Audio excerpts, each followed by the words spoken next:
7282 жителя Коми сообщили о своем желании проголосовать на дому.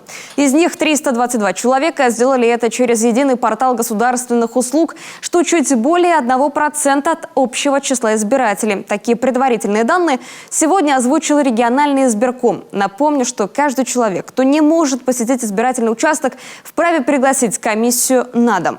Члены участковой избирательной комиссии не будут заходить в жилое помещение. Они передадут бюллетень, одноразовую ручку, маску, перчатки в запакованном пакете. Избиратель пройдет к себе в жилое помещение, заполнит избирательный бюллетень и на выходе из квартиры опустит его в переносной ящик для голосования.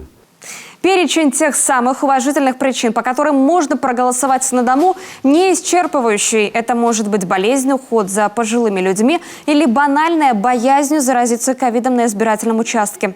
Прием заявлений о голосовании на дому продлится до 14 часов 19 сентября. Приглашать членов комиссии можно в любой день выборов с 17 по 19 сентября.